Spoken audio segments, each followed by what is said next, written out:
Hi everyone, this is Anders Ibsen with Windermere Professional Partners, managing broker of Anders Ibsen Homes. Another common question I get from homeowners in our neighborhood is the difference between assessed value that the county gives you and your home's actual market value. What's my home actually worth?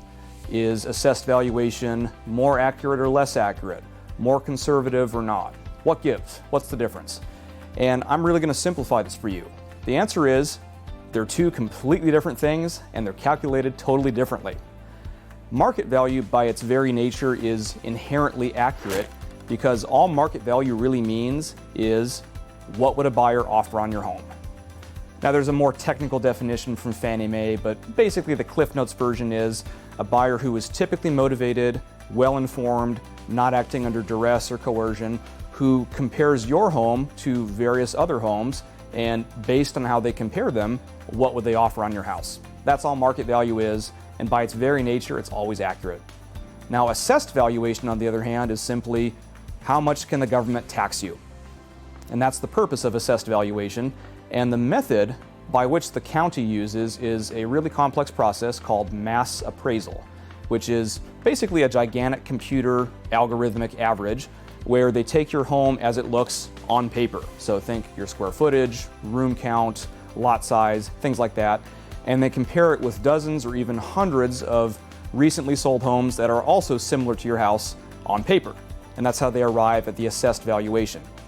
Now, assessed valuation and market value aren't necessarily completely at odds. Think of them more like distant cousins. Sometimes they can overlap quite neatly.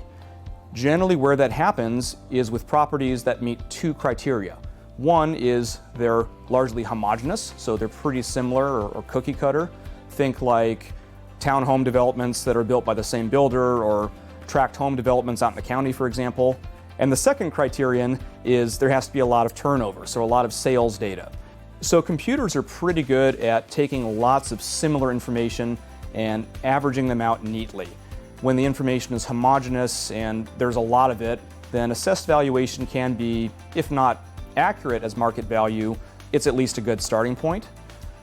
Where it begins to break down and sometimes be hundreds of thousands of dollars different from your home's market value is when you're dealing with unique properties or properties with low turnover.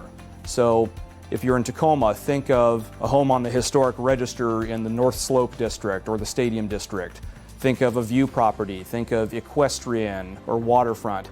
These are homes where buyers are certainly noticing those subtle differences, but computers really struggle.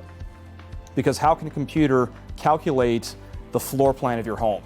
How can they decipher the natural light in your living room or the materials that you used in your remodel or the difference between a sunrise view or a sunset view? These are incredibly powerful factors that influence your home value, but a computer average is always going to struggle with them. And that's where human expertise is always going to play a role. Because ultimately, it's humans who choose what to offer on your home, and that's where value comes from. So if you're ever curious about what this means for your home value, your home selling potential, or if you just have questions about the market in general, I'm always just a phone call, a text message, or email away. Thank you so much for watching. Hope you have a great day.